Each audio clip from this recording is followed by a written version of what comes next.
فرزند زہرا یہ حالات برے ہیں۔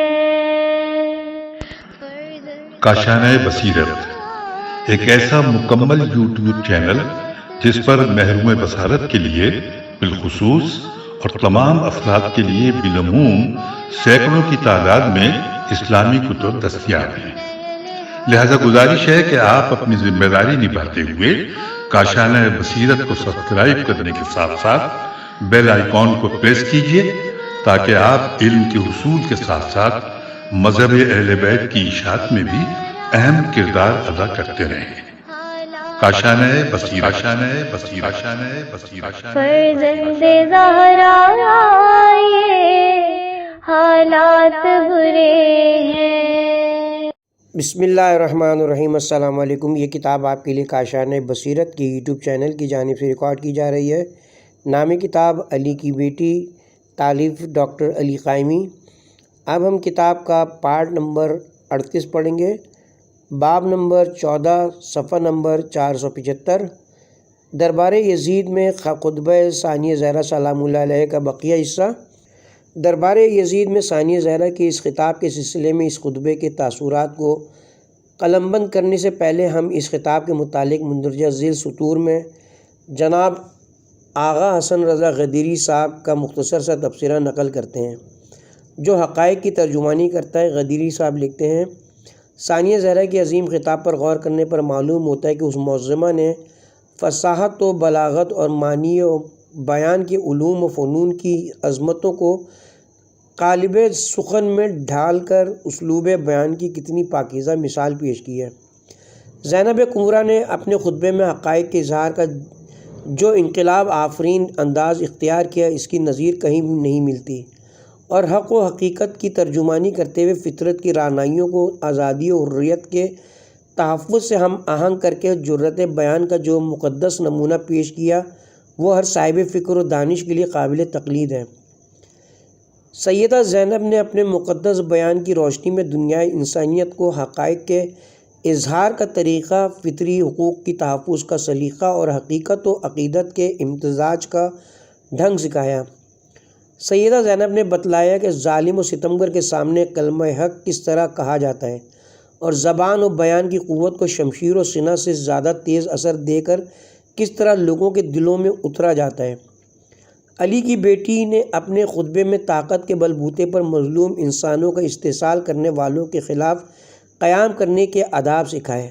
زینب کبریٰ نے جس پاکیزہ انداز میں بنی امیہ کی نخوت کا کاغ مرمری اپنے بیان کی قوت سے ریزہ ریزہ کیا، اس کے سامنے یزید کا سر ندامت و شرمندگی سے جھک گیا، اور اسے رسول زادی کا مضبوط استدلال اس طرح رسوا کر گیا کہ وہ سوچنے لگا کہ اگر زمین کا منہ کھل جائے اور وہ اس میں چھپ کر اپنی رہی سہی عزت بچا سکے، مگر اب وقت گزر چکا تھا، افسوس ندامت کی گھڑیاں بیت چکی تھیں، اور اموی خاندان کی طاغوتیت اور فرعونیت کا بت ٹکڑے ٹکڑے ہو چکا تھا، اور ان کی سطوت و آمریت کے چراغ گل ہو چکے تھے، اور اب یزید کے ایوان اقتدار پر مایوسی، پریشانی، اضطراب و ندامت کے سائے محیط تھے۔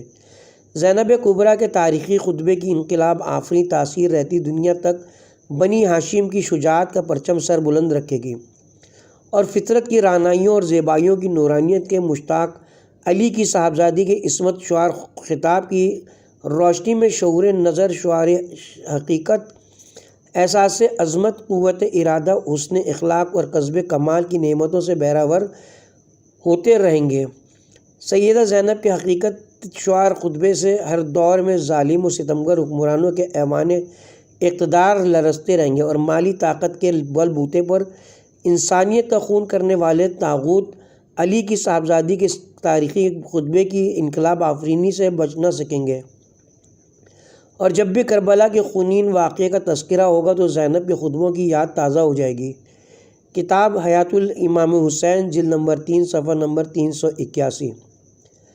حیدر گوپال پوری کہتے ہیں، ایمان کی منزل کف پا چوم رہی ہے، ملت کی جبیں نقش وفا چوم رہی ہے، اے بنت علی عارفہ لہجہ قرآن، خطبوں کے تیرے وہی خدا چوم رہی ہے۔ کتاب زینب میں صفحہ نمبر 265-266۔ اب ہم اس مقام پر پہنچ گئے کہ اس خطبہ عالیہ کے اثرات قلم بند کریں، لہٰذا ہم سب سے پہلے جناب عماد الدین حسین اصفہانی عماد زادہ کی کتاب تاریخ زندگانی امام حسین علیہ السلام سے ان اثرات کی ابتدا کرتے ہیں۔ مصنف موصوف اپنی کتاب کی جلد 2 میں تحریر فرماتے ہیں، یہاں عقیلہ بنی ہاشم کا دل کا ہلا دینے والا خطاب اختتام کو پہنچا، جس سے معاویہ و یزید کے خلاف لوگوں کے دلوں میں کینہ و بغض کی آگ بھڑک اٹھی، بلکہ اس قدر بھڑکی کہ شام کا تمام شہر بلبلا اٹھا۔ اس خطبے نے نہ صرف یزید کے ارکان سلطنت بلکہ پورے قبیلہ بنی امیہ کو اس قدر ہلا کر رکھ دیا کہ لوگوں کے دلوں میں انقلابی فکری اور سیاسی انتشار کے شعلے اٹھنے لگے۔ چنانچہ 10 سال تک شعلۂ انتقام اٹھتے رہے۔ اس خطبے کے اثر سے عرب کے 4 لاکھ افراد اپنی جانوں سے ہاتھ دھو بیٹھے اور سب نے امام حسین بن علی کے خون کے انتقام کی خاطر بغاوت جاری رکھی۔ یہ خطبہ حضرت زینب سلام اللہ علیہ کا سب سے زیادہ ہیجان خیز اور لرزا دینے والا خطبہ تھا، جس کو یزید بن معاویہ کی سلطنت کے سب سے بڑے دربار میں کامل ترین بے باکی و شجاعت سے ادا کیا گیا تھا۔ اس خطاب ثانیہ زہرہ کے اثرات کے لیے ہم فاضل مصنف کتاب زندگانی جناب امام حسین جناب عماد زادہ کی اصل عبارت ذیل میں پیش کرتے ہیں، جس کے بعد اس کا ترجمہ ہدیہ قاہرین کریں گے۔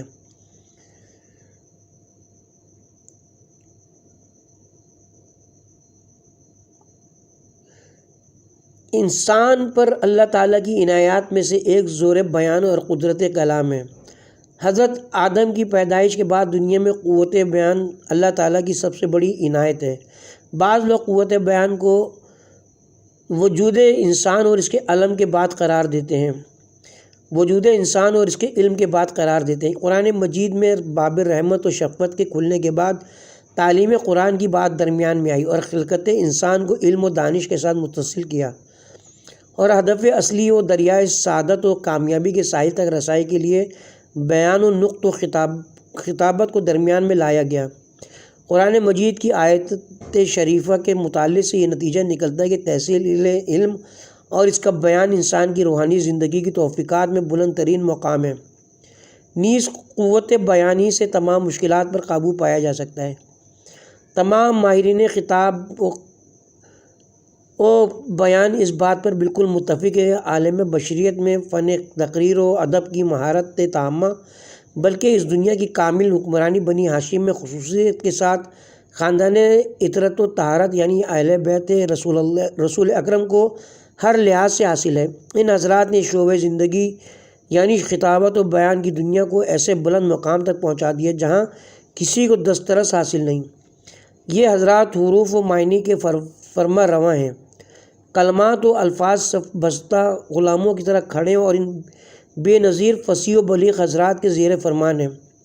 آغوش نبوت و ولایت میں پرورش پانے والوں کے لیے فصاحت و بلاغت ان کی فطرت طبعی میں شمار کی جاتی تھی۔ مملکت سخن پر ان کی گرفت اس قدر مضبوط تھی کہ ہر قسم کے باریک ترین معنی اور روحانی احساسات کو متناسب الفاظ کے قالب میں اس طرح سنوار دیتے تھے کہ ہر سننے والا لرز اٹھتا تھا۔ یزید سے طرز تخاطب ملاحظہ ہو۔ فرماتی ہیں، کیا یہی عدل و انصاف ہے جس کا پروردگار اسلام نے حکم دیا ہے، اور اسلام کے پیشوا نے اپنی زندگی میں لوگوں کے لیے جس کا حکم دیا ہے کہ تو اپنی عورتوں کو تو پردے کے پیچھے بیٹھائے اور رسول کی بیٹیوں کو روم و زنجبار کے قیدیوں کی طرح اسیر کر کے لوگوں کے سامنے لے آئے، اور محرم و نامحرم دور و نزدیک سے ان کا تماشا کریں۔ بہترین گفتگو کرنے والے اقلیم نقط و بیان کے بادشاہ امیر المومنین حضرت علی ابن ابی طالب علیہ السلام ہیں، جنہوں نے 50 برس کے طویل عرصے تک نہ صرف بلند ترین منصب شجاعت کی ایسی مثال قائم کی کہ ہر جگہ ہر زبان و شجاع و حیدریہ کا نعرہ بلند کرتی تھی، بلکہ فساد و بلاغت کی دنیا پر ایسی حکمرانی و وحدت قائم کر دی کہ شمشیر و قلم کو نقط و زبان کی دنیا میں اس طرح جمع فرمایا کہ ہر طرح انہیں حد کمال تک پہنچا دیا۔ جناب ثانیہ زہرا جو اسی مکتب علوی کی پرورش یافتہ تھیں، انہوں نے اپنی استعداد علمی اور خاندان ولایت سے پرورش پا کر اپنے درس کو کوفہ و شام کے بازاروں اور یزید کے دربار میں اس طرح واضح فرمایا، اپنے قیام کی علت تامہ اس طرح بیان فرمائی کہ اپنی گرمی گفتار اور آتش بیان سے موقع کو پہچانتے ہوئے لوگوں میں ایسی حرکت فکر و انقلاب روحانی پیدا کی جسے نہ کسی زمانے کی آنکھ نے کبھی دیکھا اور نہ کسی گوش بشر نے کبھی سنا تھا۔ آپ نے اپنے خطبات سے سلطنت بنی امیہ کی بربادی کے لیے انقلاب کا بیج بو دیا، لوگوں کی توجہ کو دین اسلام و فداکارانہ رہبران دین کی طرف منتف کر دیا اور ثابت کر دیا کہ ائمہ دین جس سب کے سب ایک منظم طریقہ کار کے مطابق، جس کا عنوان مکمل و مستقل و ناقابل تزلزل ہوتا ہے، دین کی تبلیغ اور شعار مذہب کی تعظیم کو قائم کرتے ہیں، وہ خواہ مارے جائیں یا خود قتل کریں، گوشہ نشی ہو جائیں یا زندان تاریخ کے کسی کونے میں بند ہوں یا زہر سے شہید کر ڈالے جائیں، ہر حال میں اپنے فرائض کی انجام دہی میں مصروف رہتے ہیں۔ یہ نہیں ہونے دیتے کہ مسلمانوں کے حقوق کو بیچ ڈالیں، اور اگر کبھی ظلم و جور کے پردے ان کے چہرہائے زیبا کی حقیقت کو چھپانا چاہیں تو وہ اس کو خود نوچ کر الگ کر دیتے ہیں۔ حضرت علی علیہ السلام کی شہادت کے بعد وہ لوگ جنہوں نے بازار کوفہ، مسجد کوفہ، میدان جنگ، مجالس عمومی، اجتماعات قومی غرض کے جہاں کہیں صدائے امیر المومنین کو سنا تھا، آپ کی سحر آمیز آواز اور لرزہ پیدا کر دینے والے لہجے سے واقف تھے، آرزو رکھتے تھے کہ ایک بار پھر اپنے مولا کی پیاری آواز سن پائیں۔ امیر المومنین کی شہادت کو 20 برس گزرے تھے کہ کوفے کی مرکزیت کو بھی 20 سال کا عرصہ ہوا تھا، جب لوگ اسیران جنگ کو دیکھنے کے لیے جمع ہوئے تھے کہ دوران انقلاب لوگوں کی کثیر جمعیت کے دوران اچانک بوڑھے افراد کوفہ کے کانوں کو امیر المومنین علیہ السلام کی آواز سنائی دی۔ سب سننے والے اس طرح لرزنے لگے جیسے کوئی خواب میں لرز جاتا ہے، متوجہ ہو کر دیکھنے لگے کہ یہ آواز کہاں سے آ رہی ہے۔ انہیں احساس ہوا کہ قیدیوں کے درمیان سے صدائے علی بلند ہو رہی ہے۔ نہایت تعجب کے ساتھ اس قافلے کے قریب آئے، سنا کہ ویسے ہی کلمات و الفاظ و معنی و خطاب پرمعنی وہ بیان جو ان کے کانوں نے 20 برس پہلے حضرت علی علیہ السلام سے سنا تھا بلند ہو رہا ہے۔ اکثر لوگوں کو تعجب ہوا کہ اس قافلہ اسیران کو تو خارجی بتایا گیا تھا۔ حضرت زینب کبریٰ سلام اللہ علیہا یہ ہجیان آ گئیں خطاب فرما رہی تھیں۔ آپ نے اسی شاندار خطاب میں اپنے بھائی کے قیام کے اسرار پر روشنی ڈالی اور دنیا پہ ثابت کر دیا کہ انسانیت کے خصائل ہی وہ بلند ترین مقام رکھتے ہیں جن کی ترویج کی خاطر اسلام نے اپنے مکتب فکر کی بنیاد رکھی تھی اور مسلمانوں کی جس کے لیے پرورش کی تھی۔ ایک دانشور کی نظر میں یہ جاننا ضروری کہ آغوش مادری انسان کا سب سے پہلا مدرسہ ہے، اس کے علاوہ کوئی بلند منصب ایسا مکتب نہیں جہاں انسان کی تربیت کے اثرات کی تلاش ممکن ہو۔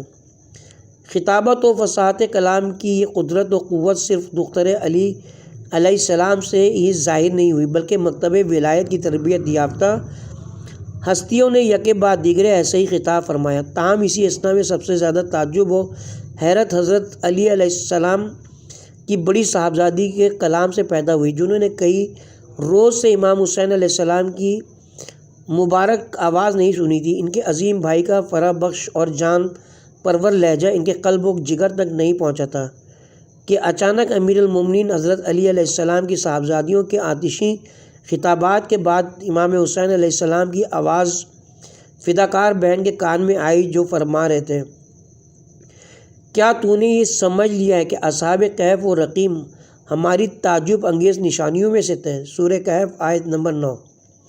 ثانیہ زہرا سلام اللہ علیہ کے دربار یزید میں خطاب نے بہت سے لوگوں کو سوچنے پر مجبور کیا، جن میں دیگر ممالک کے سفیر بھی شامل تھے۔ ان میں کئی لوگوں نے اپنے ممالک میں صحیح اطلاع پہنچانے کی خاطر حالات کی نوعیت معلوم کرنا چاہیے۔ انہی میں سفیر روم کا تذکرہ بھی آتا ہے۔ جناب سید اولاد حیدر فوق بالگرامی نے اس کے واقعے کو سوانح امام زین العابدین علیہ السلام یعنی اپنی کتاب صحیف العابدین میں تفصیل کے ساتھ لکھا ہے، جو ہم ہدیہ قائرین کرتے ہیں۔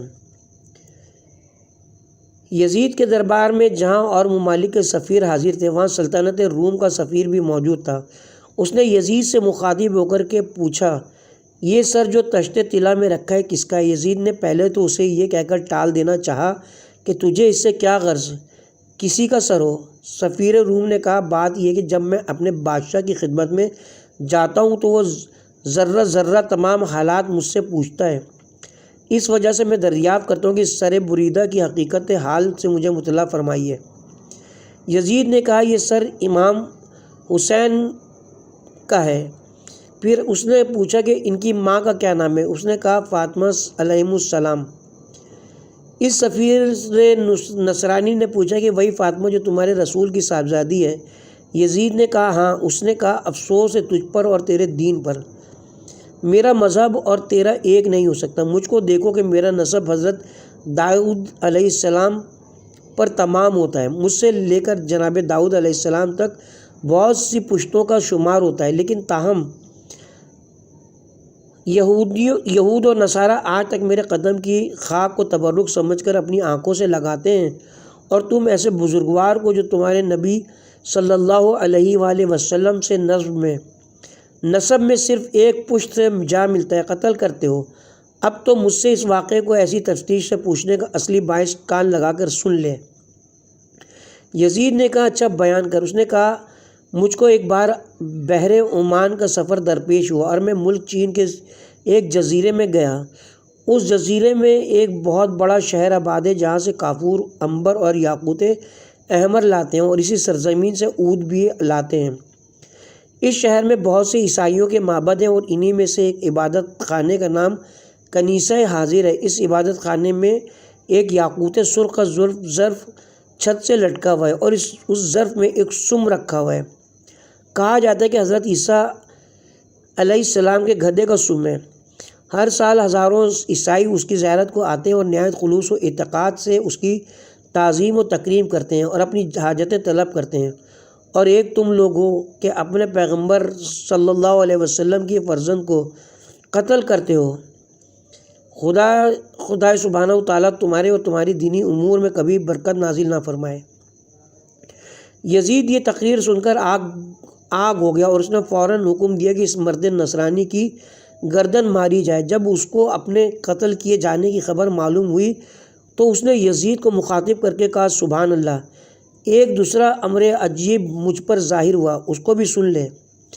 میں نے کل رات کو جناب رسالت مآب صلی اللہ علیہ وسلم کو رویا میں دیکھا کہ آپ مجھے بہشت کی بشارت دے رہے ہیں۔ وہ روز یہی تھا۔ میں اب صدقے دل سے اسلام کو قبول کرتا ہوں، یہ کہہ کر اس نے کلمہ توحید زبان پر جاری کیا اور مسلمان ہو گیا، اور سر مبارک امام حسین کو اٹھا کر اپنے سینے سے لگا لیا اور چشم و جبین مبارک کے پے در پہ بوسے لیتا رہا، یہاں تک کہ ہوا خوان یزید نے بحکم یزید اس سے وہ سر لے لیا اور اس کو قتل کیا رحمۃ اللہ علیہ۔ کتاب صحیفۃ العابدین صفحہ نمبر 42-43۔ اس نوعیت کے اور بھی بہت سے واقعات کتب تاریخ میں مذکور ہیں جن سب کا بیان طوالت کلام کا باعث ہوگا۔ ہم نے یہ واقعہ صرف اس لیے لکھا ہے کہ یہ اور اس طرح کے اور واقعات سب اسیران اہل بیت کی دربار یزید میں موجودگی میں رونما ہوئے، جبکہ وہاں اور ممالک کے نمائندگان بھی موجود تھے۔ انہی واقعات کے دوران ہماری مخدومہ اور دیگر مقدرات عصمت و طہارت نے بھی کلام کیا۔ ہم ان سب کو چھوڑ کر اختصار کے پیش نظر ایک بار پھر جناب علی قائمی کی کتاب کے ترجمے اور مناسب مقامات پر اس سے متعلق تبصروں کی طرف رجوع کرتے ہیں۔ صفحہ نمبر 484، باب نمبر 14، نمبر 5، ثانیہ زہرہ کے خطبے کی مختصر تحقیق و تشریح۔ اسیران اہل بیت کو دمشق لایا گیا اور جو کچھ کوفے میں ہوا تھا یہاں بھی وہی ہوا۔ ثانیہ زہرہ دیگر قیدیوں کے ہمراہ جب دمشق میں وارد ہوئی تو دیکھا کہ شہر کو آراستہ کیا گیا تھا، ہر جگہ چراغاں کیا گیا تھا اور حالات لوگوں پر بالکل واضح نہ تھے، بلکہ حقائق کو مسخ کر کے لوگوں میں شہرت دی گئی تھی۔ اہلیان کوفہ کے برعکس شام کے لوگوں میں مشہور کیا گیا تھا کہ دین سے برگشتہ و باغی ایک جماعت جنہوں نے مسلمانوں میں افتراق پیدا کرنا چاہا تھا، جس کو روکنے کی خاطر ان کے امیر المومنین یزید ملعون نے ان سے جنگ کی تھی۔ ہم اس سے پہلے کہہ چکے کہ دینی اعتبار سے شام کوفے کی نسبت زیادہ پرامن و خاموش تھا۔ کوفہ حضرت علی علیہ السلام کا دارالسلطنت رہ چکا تھا۔ آپ کا خاندان اور اولاد وہاں چند برس تک حکمران رہے تھے۔ لوگ حضرت علی اور آپ کے فرزندوں کے مواعظ سے کاملاً آشنا تھے۔ اس کے برعکس شام 40 سال سے معاویہ کے زیر حکومت تھا۔ اس تمام عرصے میں لوگ حضرت علی علیہ السلام اور آپ کے خاندان کے افراد کے ناموں سے واقف نہ تھے۔ وہاں کے لوگ معاویہ کو رہنمائے اسلام جانتے تھے۔ صرف یہی نہیں تھا بلکہ اس کے بالکل برعکس حضرت علی اور آپ کے افراد خاندان کے بارے میں ان کا عقیدہ یہ بن چکا تھا کہ یہ لوگ اسلام میں نفاق و تفرقے کا موجب ہیں، اسلام اور مسلمانوں کے درمیان نا اتفاقی اور منافرت کا باعث ہیں، وغیرہ وغیرہ۔ چنانچہ اہلیان شام نے اسی ذہنی کیفیت کے تحت خاندان امیر المومنین علیہ السلام کے اسیروں کا استقبال کیا۔ دربار یزید، اسیران آل رسول کو دربار یزید میں لے جایا گیا۔ اس دربار کا ماحول یہ تھا کہ پورا دربار جشن و سرور کا منظر پیش کر رہا تھا۔ اسی مناسبت سے یزید کے سامنے پیش کرنے کے لیے مرقع خطاب ترتیب دیا گیا تھا۔ شرکائے دربار کی تنظیم بھی اسی مناسبت کے مطابق اہمیت کی حامل تھی۔ سربراہان حکومت اور بنی امیہ کے بڑے بڑے لوگ دربار میں اپنے اپنے مقام پر حاضر تھے۔ دیگر ممالک کے نمائندگان بھی پوری شان و شوکت کے ساتھ دربار میں موجود تھے۔ ملک شام کے شیوخ، عمرا، خوشحال تاجران شہر اپنی سواریوں سمیت درباری مسخرہ، گانے بجانے والے، ماہرین موسیقی وغیرہ بڑی تعداد میں حاضر تھے اور یزید کو اس کی کامیابی پر مبارکباد پیش کر رہے تھے۔ غرض کہ ہر شخص اپنی جگہ پر موجود تھا۔ یزید تخت شاہی پر پورے جاہ و جلال و شکوہ و دبدبے کے ساتھ اپنے غرور و تکبر اور شراب کی مستی میں سید الشہداء علیہ السلام کے سر مبارک کو بظاہر طلائی تشت میں اپنے سامنے رکھے ہوئے عظمت و تکبر کا نمونہ بن کر متمکن تھا۔ داخلہ اسیران آل رسول، اسیران اہل بیت کو یزید کے سامنے دربار میں پیش کیا گیا۔ وہ ملعون اپنی اس فتح و کامرانی پہ بے انتہا خوش و مسرور تھا، لیکن ساتھ ہی اپنے انجام کو سوچ کر اور نقشہ دربار کے پیش نظر لرزاں اور ترساں بھی تھا۔ تاہم اس نے اپنے اشعار سے گفتگو کا آغاز کیا جو خالصتاً کفر سے مملو تھے۔ ان اشعار کا مطلب یہ تھا کہ کاش آج میرے وہ بزرگ اس دربار میں زندہ موجود ہوتے جو جنگ بدر میں رسول اسلام اور اس کے ساتھیوں کے ہاتھوں قتل ہوئے تھے، تو وہ دیکھتے کہ میں نے فرزندان محمد اور علی سے کس طرح ان کے خون کا انتقام لیا ہے۔ اگر وہ میری اس کارکردگی کو دیکھتے تو فوراً کہہ اٹھتے کہ یزید تیرے ہاتھ شل نہ ہو کہ تو نے ان کو کیسی اچھی طرح قتل کیا۔ وہ بے عقل یہ نہیں سمجھ رہا تھا کہ اس کا امارت و حکومت کو پہنچنا اور مسند خلافت پر بیٹھنا اللہ کے اسی رسول انہی جنگوں اور اسی رسول کی فتوحات کا نتیجہ تھا۔ اگر حضرت اس زمانے میں مشرکین کے خلاف جنگوں میں فتح یاب نہ ہوتے تو اسلام کے لفظ سے بھی کوئی واقف نہ ہوتا، نہ ہی وہ معاویہ و یزید ان کے نام سے لوگوں پر حکمران ہوتے۔ اس لعین نے وحی و نبوت کا مذاق اڑاتے ہوئے کہا، بنی ہاشم نے نبوت کا کھیل کھیلا تھا، ورنہ حقیقت میں نہ تو کوئی خبر آئی تھی اور نہ ہی کوئی وحی نازل ہوئی تھی۔ کتاب طبری جلد نمبر 2۔ وہ یہ کہہ رہا تھا اور ساتھ ہی اپنے ہاتھ میں چھڑی لیے ہوئے سید الشہداء علیہ السلام کے سر مظلوم کی اہانت میں مصروف آپ کے لب و دندان پر چھڑی مار رہا تھا۔ یہ دیکھ کر بعض اعتراض کرنے والے خاموش نہ رہ سکے۔ ثانیہ زہرا کو بھی بولنا پڑا اور آپ نے اپنا خطبہ شروع فرما دیا۔ ثانیہ زہرا کا یزید پر عتاب اور اس کی توبیخ۔ زینب عالیہ کے خطبہ ایسے افکار اور رموز کو اپنے اندر لیے ہوئے ہیں جس کے ترجمے اور تشریح و تجزیے کے لیے آپ کے فرمودہ ارشادات اور کنایات و استعارات کو پھیلایا جائے تو اس کے لیے بذات خود ایک الگ دفتر و تالیف کی ضرورت ہے۔ ہم اس خطبے کے کچھ حصوں کی اس بحث میں تشریح کرنے کی کوشش کریں گے کیونکہ ثانیہ زہرا کا پورا خطبہ یزید پر آپ کے عتاب، توبیخ اور سرزنش کا مرقع ہے۔ شہزادی نے یزید کو مورد عتاب قرار دیتے ہوئے فرمایا کہ جو حکم نامہ تو نے ہمارے بارے میں جاری کیا، تو سمجھتا ہے کہ تو نے اس سے اللہ تعالیٰ کے حضور بہت بڑا کارنامہ سر انجام دیا ہے اور ہمیں تو نے ذلت کا مورد قرار دیا ہے۔ کیا تو اپنے ارد گرد جو کچھ دیکھ رہا ہے اس سے تیرا مقصد یہ ہے کہ تو نے دنیا میں اپنا مقصود پا لیا ہے۔ اے یزید ایسا ہرگز نہیں ہے، اس سے مطمئن نہ ہو۔ اللہ تعالیٰ کے اس فرمان کو نہ بھول کہ اس نے بدکاروں کی عاقبت کو دوزخ میں قرار دیا ہے، نیز کافروں اور بے دینوں کو مہلت دی کہ اپنے گناہوں میں اضافے کی فرصت پا سکیں۔ ثانیہ زہرا سلام اللہ علیہا یزید کو اس وقت مورود سرزنش قرار دے رہی ہیں جب اس نے اپنی عورتوں کو پردے کے پیچھے محفوظ بیٹھا رکھا ہے، جبکہ دختران رسول کو نامحرموں کے درمیان اس طرح اسیر کر رکھا ہے کہ وہ دور و نزدیک، شریف و ذلیل انہیں دیکھ رہے تھے، اور وہ اس حالت میں ہے کہ سرپرستی اور حمایت کرنے والا کوئی شخص موجود نہیں۔ آپ یزید کی مذمت کرتے ہوئے فرماتی ہیں کہ تو نے حسین علیہ السلام کو قتل کیا ہے اور ان کی ذریت کو قیدی بنایا ہے۔ اگر تو نہ ہوتا تو ابن زیاد کو ہرگز خون حسین بہانے کی جرت نہ ہوتی۔ کیا ایسا کرتے وقت تجھے بالکل خوف خدا دامنگیر نہ ہوا؟ تو ہی اولاد رسول کا قاتل اور ان کا خون بہانے والا ہے۔ تیرا ذریت محمد کا خون بہانا۔ آپ نے اسی طرح کی باتیں یزید کے بارے میں دربار ابن زیاد میں بھی فرمائی تھیں۔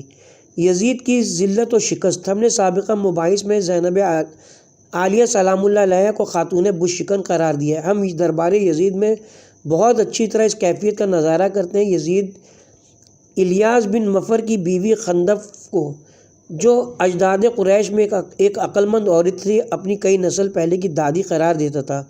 اپنے اس سجے ہوئے دربار میں یزید نے اپنے آپ کو کئی پشت قبل سے خندف سے منسلک کر کے اس بات پر فخر کیا۔ سیدہ زینب عالیہ نے فرمایا کہ تو خندف پر فخر نہ کر، کیونکہ اس کے اور تیرے درمیان 13 پشتوں کا فاصلہ ہے۔ اپنی دادی ہندہ جگر خوارہ معاویہ کی ماں کا ذکر کر، جو ہر حیثیت سے تجھ سے زیادہ قریب ہے۔ کتاب سفینۃ البحار جلد نمبر 1 صفحہ نمبر 580۔ سیدہ ثانیہ زہرا نے اس حقیقت کے ذریعے جملہ حاضرین دربار کے سامنے یزید کو ذلیل و حقیر کیا۔ ہم جانتے ہیں کہ ہندہ نے حضرت سید الشہداء جناب حمزہ ابن عبد المطلب ام رسول خدا کا جگر اپنے دانتوں سے چبایا تھا۔ میدان جنگ احد میں ان کے اعضائے جسم کا مسئلہ کر کے ان کا ہار بنا کر اپنے گلے میں پہنا تھا۔ کتاب فروغ ابدیت جلد نمبر 1۔ یزید کی ذات اور سرکوبی کا ایک اور نمونہ ایک اور موقع پر بھی ہمیں نظر آتا ہے، یہ بھی ہم دربار یزیدی میں دیکھتے ہیں۔ واقعہ یہ ہوا کہ دربار یزید میں ایک شامی کی نظر سید الشہداء امام حسین علیہ السلام کی صاحبزادی جناب فاطمہ پر پڑی۔ اس ملعون نے یزید سے درخواست کی کہ اس صاحبزادی کو کنیز کے طور پر اسے بخش دے۔ جناب فاطمہ بنت حسین نے جب یہ بات سنی تو اپنے آپ کو زینب عالیہ کے دامن سے لپٹا لیا۔ جناب زینب نے شامی سے فرمایا کہ تو جھوٹ بکتا ہے اور بکواس کرتا ہے، نہ تجھے یہ حق پہنچتا ہے اور نہ ہی یزید کو۔ یزید کو شہزادی کی اس بات پر بہت غصہ ہے اور بولا کہ خدا کی قسم میں یہ حق رکھتا ہوں اور اگر چاہوں تو ایسا کر سکتا ہوں۔ زینب عالیہ نے فرمایا کہ اللہ نے تجھے یہ حق نہیں دیا سوائے اس کے کہ تو ہمارے دین سے نکل جائے۔ یزید اور زیادہ غصے سے بولا کہ کیا تو مجھ سے اس طرح کلام کرتی ہے؟ تیرا بھائی اور تیرا باپ دین خدا سے نکل گئے۔ ثانیہ زہرا نے فرمایا کہ تو نے تیرے باپ نے اور تیرے دادا نے میرے باپ اور میرے بھائی کے ذریعے ہدایت پائی۔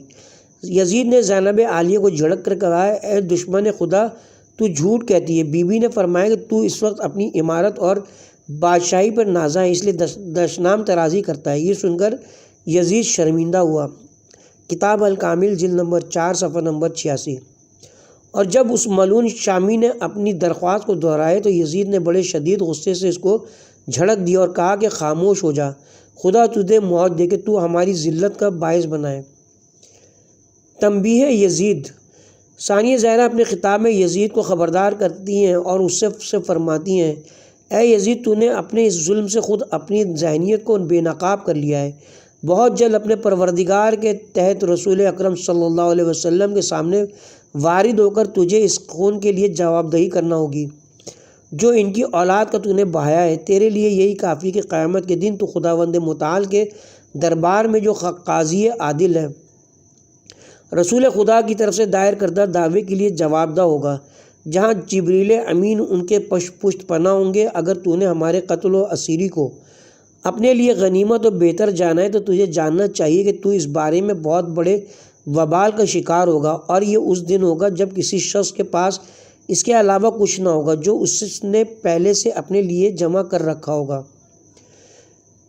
مزید فرماتی ہیں جو کچھ تو کر سکتا ہے کر لے، ہماری دشمنی کی راہ میں اپنی تمام کوششیں صرف کر دے، لیکن خدا کی قسم تو ہماری طرف آنے والی وحی کو ہرگز نہیں روک سکتا، نہ ہی تو کبھی ہمارے طول حیات یا ہماری عزت و افتخار کو کسی طرح کم کر سکے گا، اور نہ ہی اپنے دامن سے ننگ و عار کے دھبوں کو کبھی دھو سکے گا۔ یہاں تک کہ خطاب کے بعد ہم اب اس کتاب کے پارٹ نمبر 37 کا اختتام کرتے ہیں، اور باقی خطاب پارٹ نمبر 38 کا اختتام کرتے ہیں، اور باقی پارٹ نمبر 39 میں بیان ہوگا۔